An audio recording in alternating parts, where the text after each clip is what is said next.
आज एक बार फिर उस परम पिता परमात्मा की असीम अनुकंपा से हम सब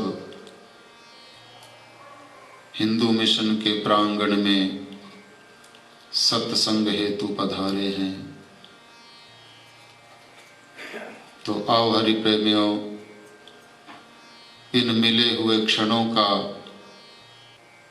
लाभ उठाते हुए मन को एकाग्र करें, अपने मन की वृत्तियों को चारों तरफ से संकोच करके श्री हरि चरणों में लगाएं और सत्संग के माध्यम से उस परमात्मा के साथ जुड़े। तो हरि प्रेमियों, गत दिनों से श्री रामायण जी के माध्यम से प्रभु श्री राम के यशोगान हम सुनते और कहते चले आ रहे हैं। इसी बीच में श्री महाशिवरात्रि का परम पावन उत्सव भी हम सब ने मिलकर के बड़ी धूमधाम से मनाया। तो सनातन में नित्य उत्सव नित्य सौख्य ही है। समय समय पर कोई न कोई पर्व, कोई न कोई जयंती, कोई न कोई ऐसा शुभ अवसर आता ही रहता है कि जिसमें सभी भक्तजन मिलकर के बड़े हर्षोल्लास से परमात्मा के चरणों में प्रीति जोड़ते हुए उनका अनुग्रह प्राप्त करते हुए, उनकी कृपा महसूस करते हुए हम उत्सवों को मनाते रहते हैं। हरि प्रेमियों, ये बड़े भाग की बात होती है। बिना बड़े भाग के इस तरफ कदम नहीं चल सकते हैं, शुभ कर्मों की तरफ कदम नहीं चल सकते हैं। किए हुए पूर्व जन्मों के पाप हमको बरबस खींच लेते हैं वापस। कि तुलसी पूरब पाप से हरि चर्चा न सुहाय, जैसे ज्वर के बेग से भूख विदा हो जाय। हरि प्रेमियों, कहते हैं पूर्व जन्मों में किए हुए पापों के कारण भगवन नाम, भगवत भक्ति, शुभ कर्मों में वृत्ति होती नहीं है, सुहाती ही नहीं है। कहते जैसे बुखार चढ़े हुए व्यक्ति की भूख चली जाती है, उसको कुछ खाना अच्छा नहीं लगता है, उसी प्रकार किए गए पूर्व पापों से हरि चर्चा, सत्संग सुहाता नहीं है। तो हरि प्रेमियों, इसको परम पिता परमात्मा की महती कृपा मानो कि हम इस घोर कलिकाल में सत्संग हेतु पधारे हैं। ये परमात्मा की हमारे ऊपर सबसे बड़ी कृपा है। इस संसार में और कोई वस्तु दुर्लभ नहीं है। बड़े से बड़ा धन प्राप्त किया जा सकता है, कुबेर के समान धनी हम बन सकते हैं, यहाँ तक के स्वर्गलोक आदि जो है उनकी प्राप्ति भी हो सकती है। लेकिन जो सत्संग है यह बड़ा दुर्लभ है। सबसे दुर्लभ बताया सत्संग। तो जब भी आपको सत्संग प्राप्त होवे, उसमें प्रभु की महती कृपा जान करके ऐसा समझो कि परमात्मा की कृपा हुई और परमात्मा ही हमको यहाँ पर लेकर के आए हैं। तो आइए हरि प्रेमियों, बहुता समय नहीं लेते हुए हम अगले प्रसंग में प्रवेश करें। तो श्री अयोध्या में प्रभु श्री राम जगत के नियंता,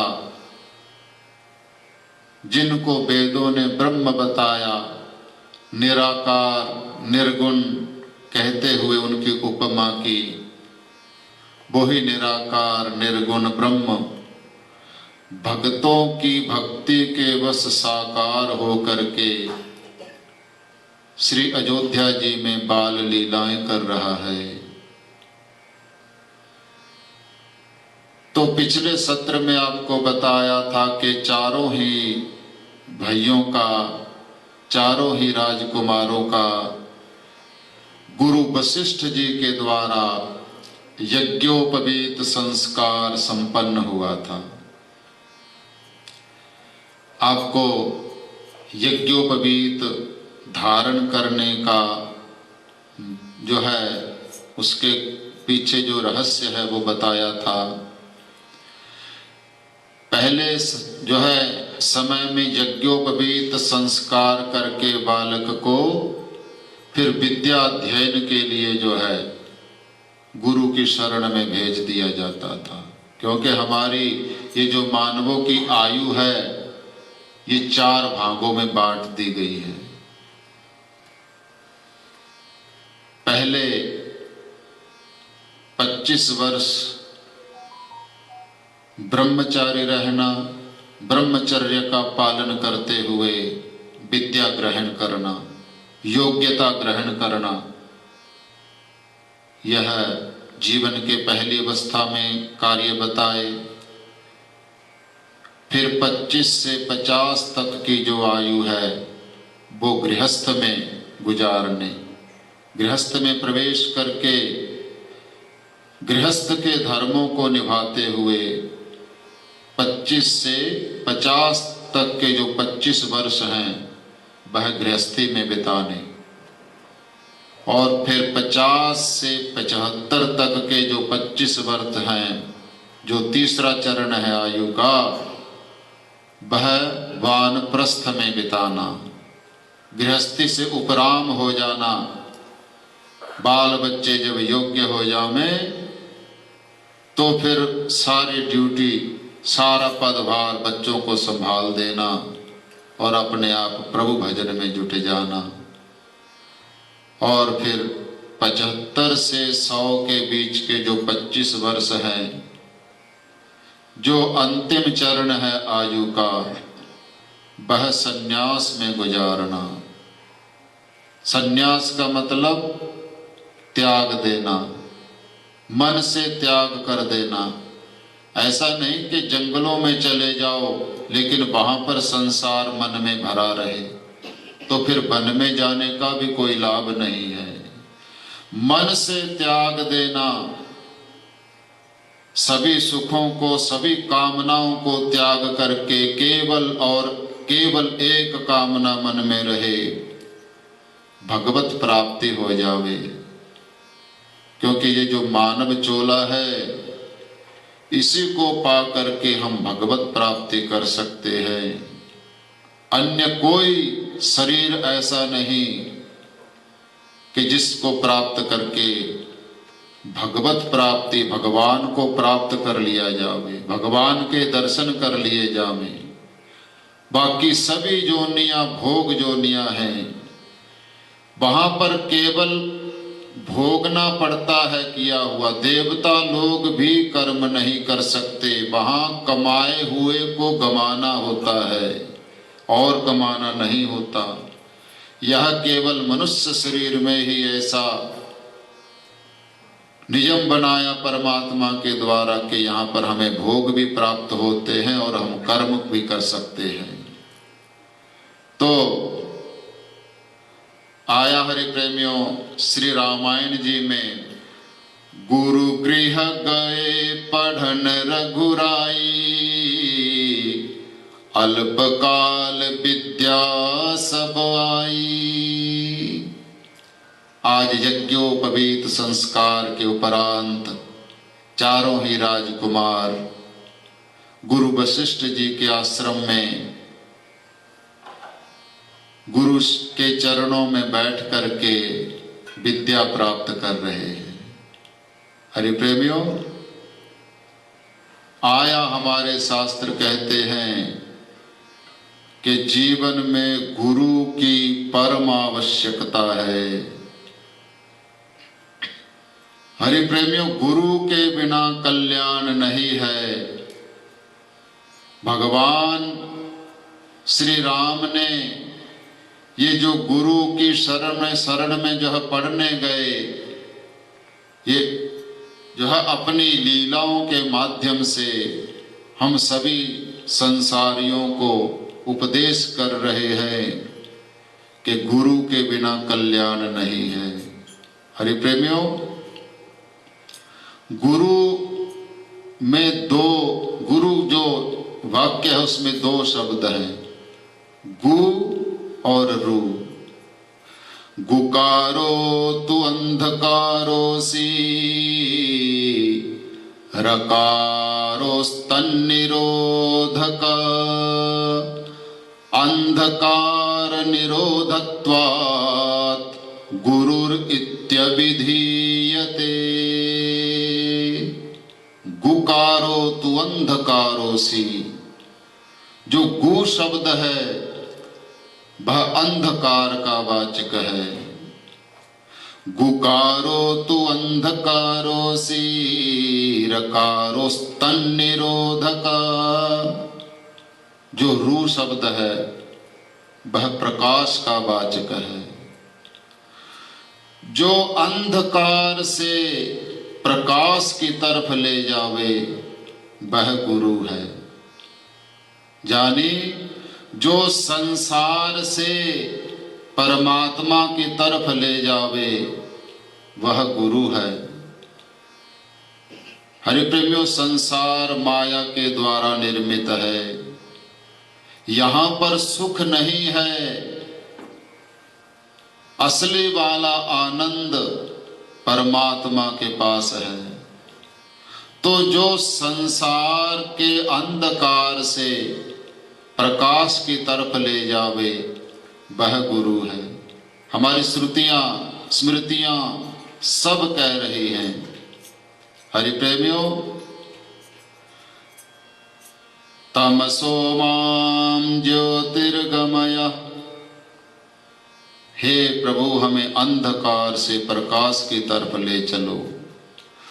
तो जो गुरु होता है हरि प्रेमियों, वह भगवान ही होता है। भगवान से भी बढ़ करके गुरु की महिमा गाई गई हमारे शास्त्रों में। गुरु कैसा होना चाहिए, यहाँ पर हम जो है अज्ञानता के वश धोखा खा जाते हैं।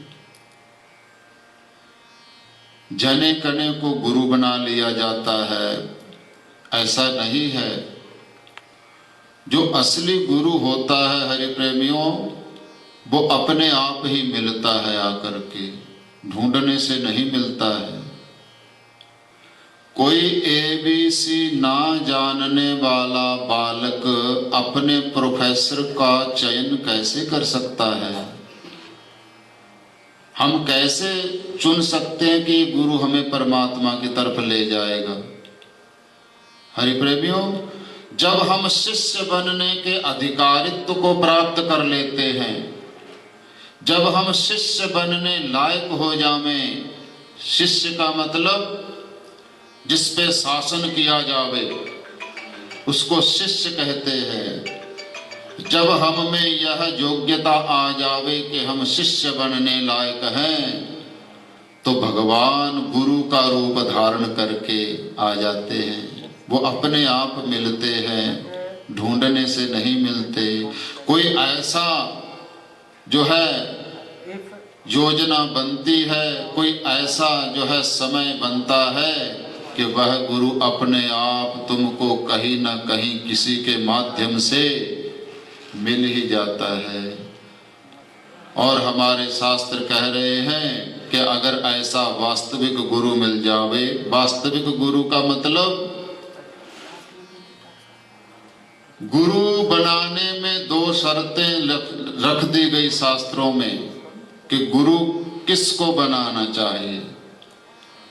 गुरु श्रोत्रिय होना चाहिए नंबर 1, और गुरु ब्रह्मनिष्ठ होना चाहिए नंबर 2।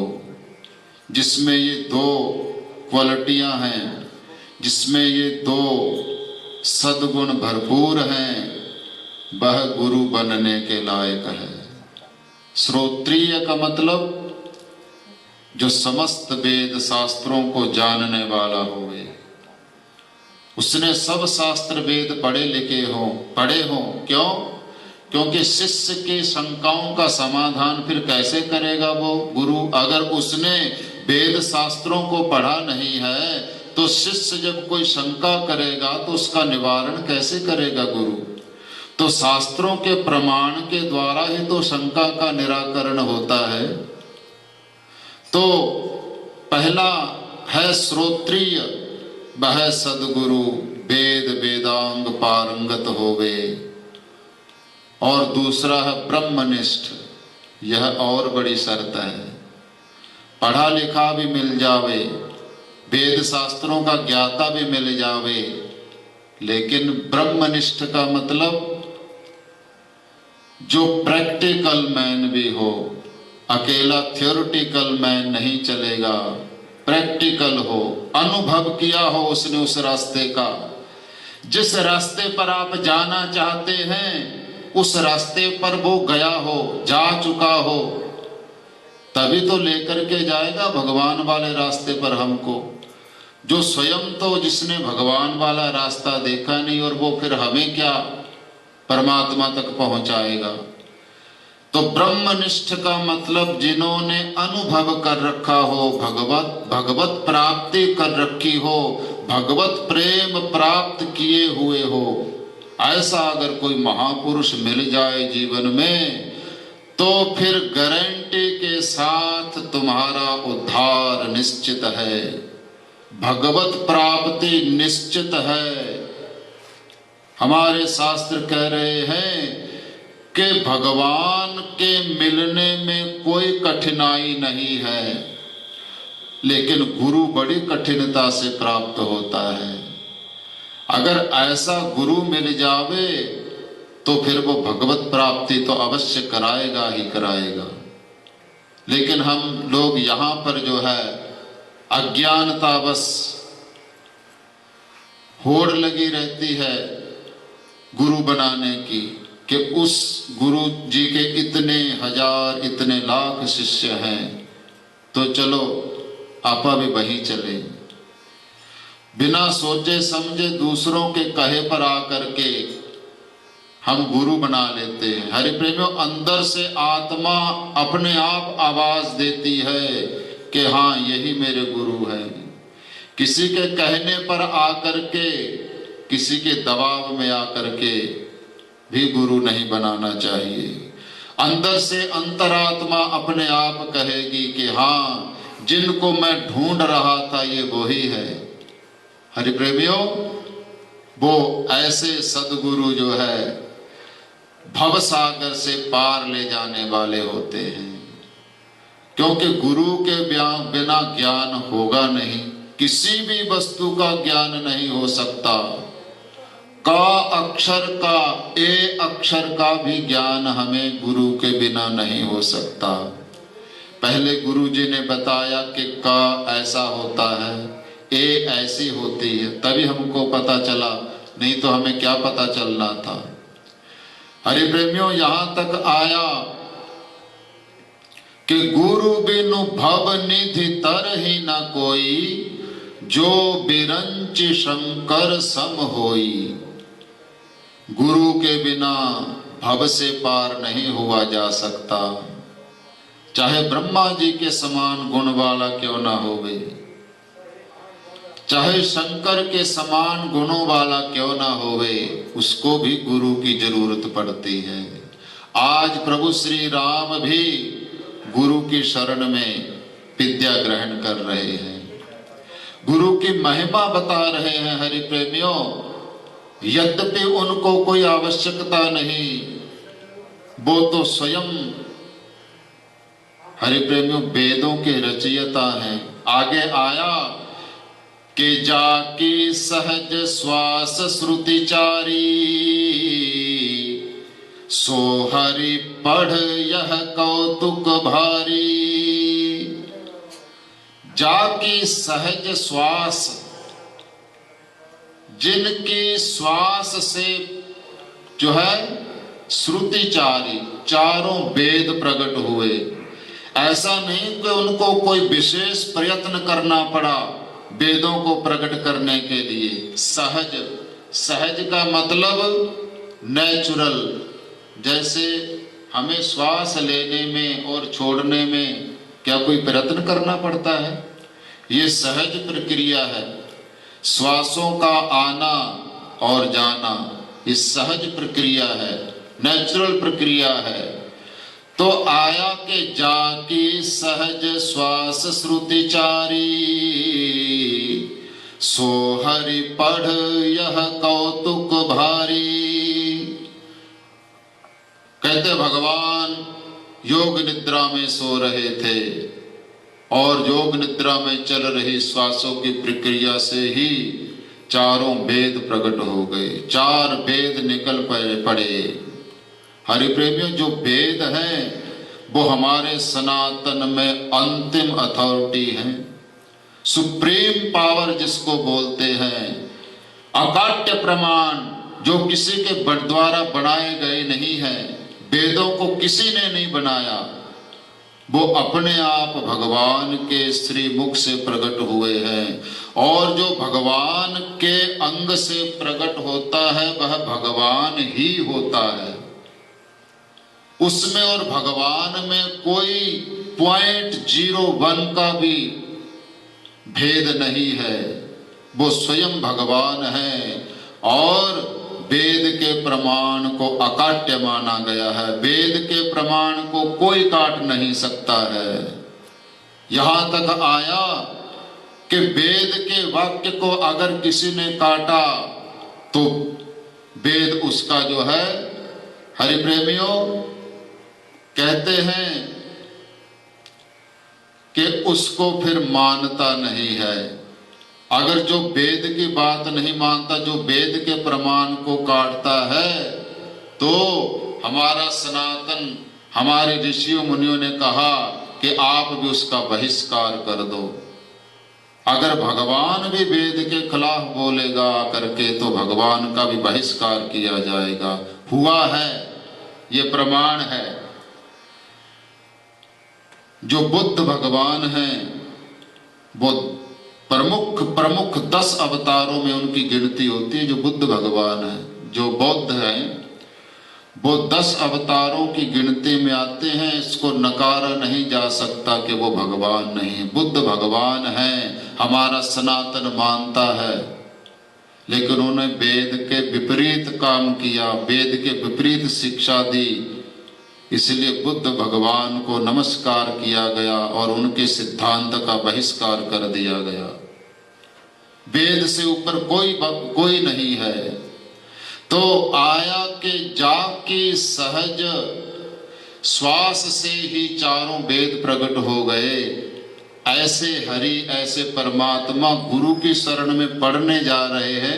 उनकी नॉलेज में और क्या कमी रह गई थी जो अब उनको नॉलेज लेनी पड़ रही है गुरु के चरणों में बैठ करके।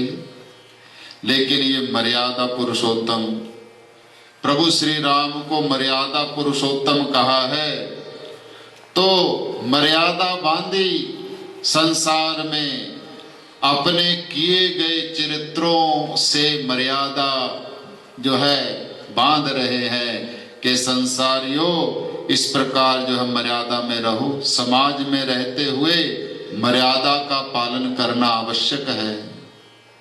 तो यद्यपि चारों वेद भगवान श्री राम के मुख से प्रकट हुए हैं, फिर भी आज प्रभु श्री राम गुरु शरण में बैठ करके विद्या ग्रहण कर रहे हैं।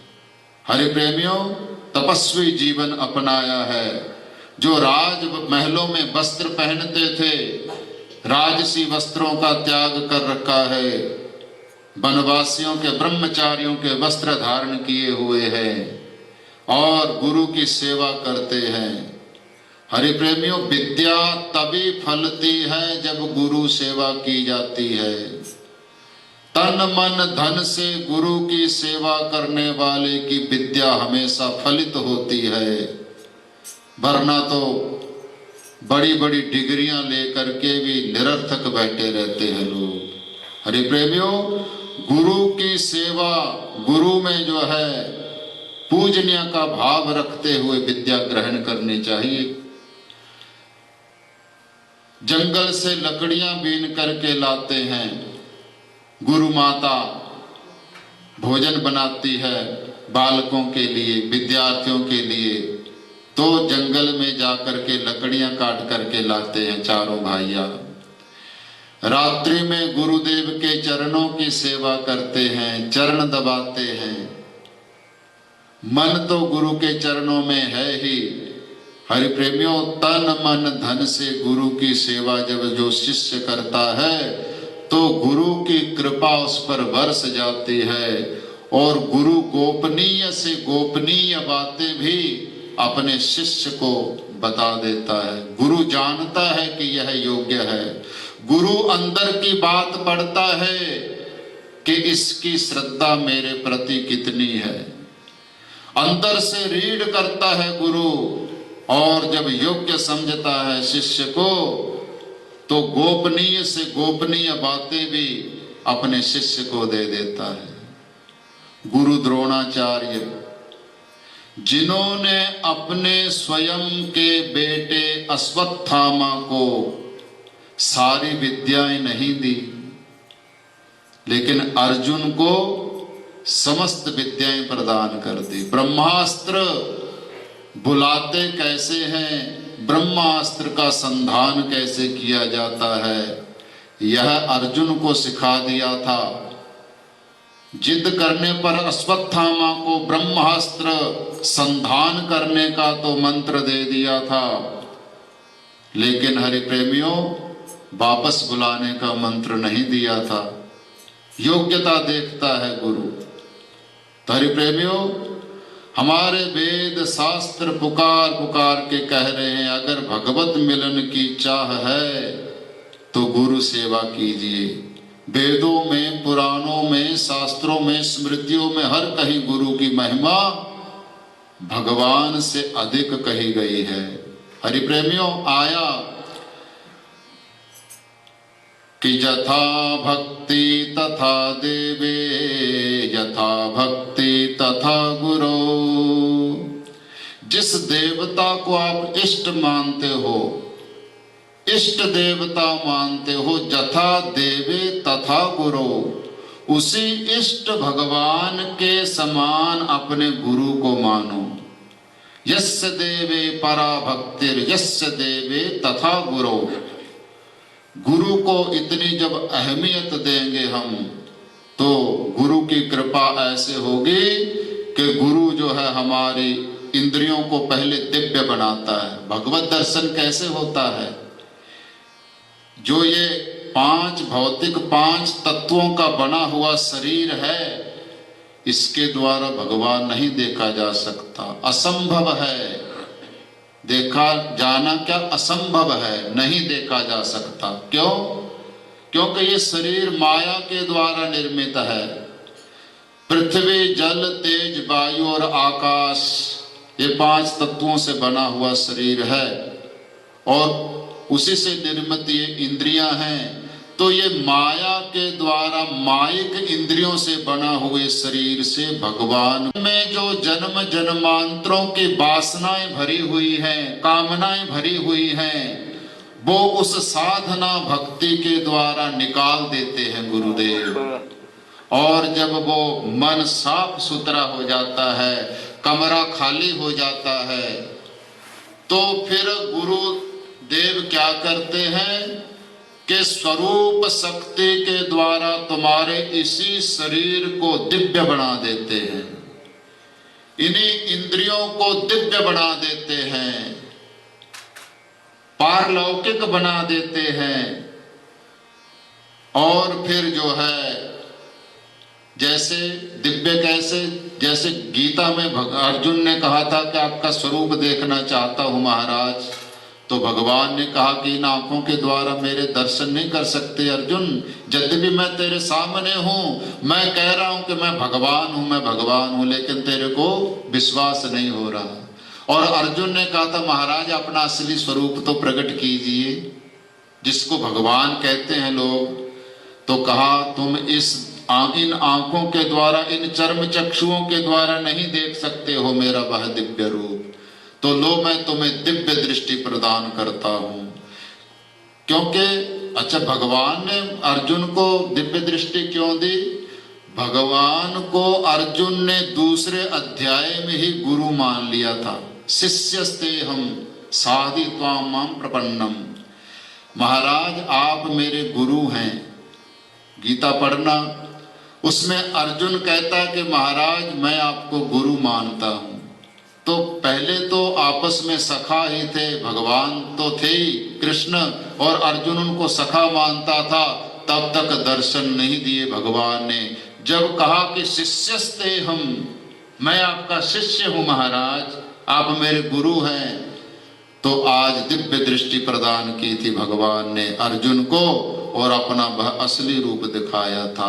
तो ऐसे ही जब अंतःकरण, जब मन एकदम क्लीन हो जाएगा हमारा गुरु की बताई हुई साधना के द्वारा, तो गुरुदेव हमें जो है स्वरूप शक्ति के द्वारा हमारे अंतःकरण को दिव्य बनाते हैं।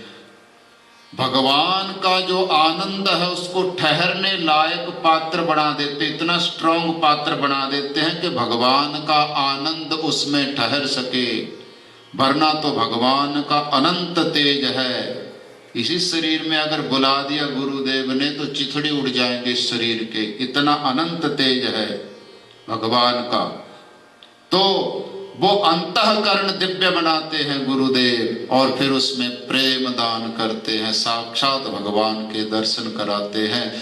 जब अंतःकरण शुद्ध हो जाता है हरि प्रेमियों, तब होती है मंत्र दीक्षा, जिसको लोग आजकल लेते रहते हैं कि गुरुजी से मंत्र ले लिया और हो गए, अब हम जो है भगवान को प्राप्त कर लेंगे।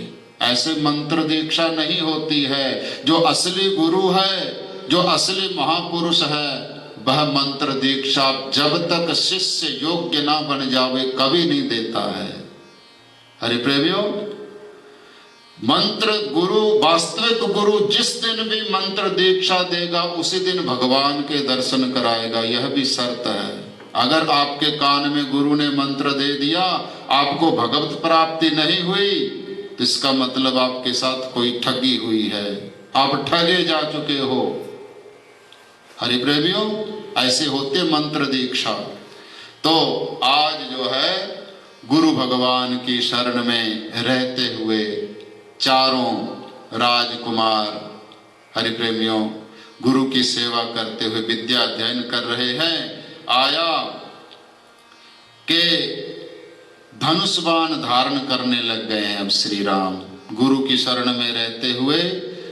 वहां गुरु हर एक विद्या में पारंगत बनाता था शिष्य को, वेद की विद्या से भी, और देश की रक्षा के लिए जो है शास्त्र, जो है शस्त्र विद्या भी देते थे। शास्त्र विद्या के साथ साथ शस्त्र विद्या भी दिया करते थे। तो धनुष बाण धारण करते हैं और जो है अल्पकाल विद्या सब पाए। जब गुरु की इस प्रकार तन मन धन से सेवा की प्रभु श्री राम ने, तो अल्पकाल विद्या सब आई। बहुत थोड़े समय में ही सभी विद्याओं का दान कर दिया गुरुदेव ने। उस समय गुरुदेव ऐसा नहीं सोचा करते थे कि 4 साल का कोर्स इसको 2 साल में करा दूंगा तो 2 साल की फीस का क्या होगा, ऐसा नहीं था पहले। तो अगर वो योग्य होता था तो भगवान श्री कृष्ण ने 64 दिनों में 64 प्रकार की विद्याओं का अध्ययन किया था। हरि प्रेमियों, अल्प काल, अल्प कहते बहुत थोड़े समय में ही। हरि प्रेमियों, उनको क्या जानना था प्रभु श्री राम को? वो तो जाननहार हैं, लेकिन एक मर्यादा बांधी, क्योंकि मैं मनुष्य लोक में आया हूं, मनुष्य के मनुष्यवत ही सभी लीलाओं को करना है, मर्यादाओं को बांधना है। तो आज गुरु शरण में रहे और बहुत थोड़े समय में ही समस्त विद्याओं में पारंगत हो गए। और गुरुदेव ने अब आज्ञा दी कि राम, अब तुम विद्या ग्रहण कर चुके हो, तुम जो है योग्य हो चुके हो, अब तुम जो है अपनी अवध नगरी को जो प्रस्थान करो। आज गुरु की आज्ञा लेकर के, गुरु को दक्षिणा दे करके, पहले अंत में दक्षिणा दी जाती थी। गुरुदेव निस्वार्थ भाव से विद्या बढ़ाते थे, अपने तरफ से ही भोजन पानी भी करवाते थे शिष्यों को, और अंत में जो योग्य होता था, जिसके लायक होता था वह विद्यार्थी, उसी भाव से दक्षिणा ली जाती थी। आज की तरह पहले एडवांस जो है जमा नहीं होता था, तो दक्षिणा योग्यता के अनुसार ही गुरु मांगता था। गुरु हर तरफ से शिष्य का कल्याण चाहता था। तो हमारा भारतवर्ष विश्व का गुरु कहलाया है, आज भी है, आगे भी रहेगा, अगर इस परंपरा को हमने जीवित रखा। और अगर इस परंपरा को जीवित नहीं रखा, अपने बाल बच्चों को नहीं सिखाया कि वेद पुराण क्या होते हैं, ब्रह्म विद्या क्या होती है, तो भाई हो सकता है, कुछ भी हो सकता है, लेकिन विश्व गुरु कहलाया है। भारत का डंका आज भी दुनिया मानती है। आप सब पढ़े लिखे हों, ये गुरु का आदर सत्कार करने से ऐसा हुआ है। विश्व का गुरु बना था भारत। तो हरि प्रेमियों, आज जो है अयोध्या में लौट करके आते हैं चारों ही राजकुमार, गुरु की शरण में रहते हुए बहुत ही अल्प काल में सभी विद्याओं में पारंगत होकर के गुरु का आशीर्वाद लेकर के अपनी अयोध्या में आते हैं चारों ही राजकुमार। और अयोध्या में आकर के उसके आगे क्या क्या लीलाएं की प्रभु श्री राम ने, वो हम आने वाले सत्र में कहेंगे।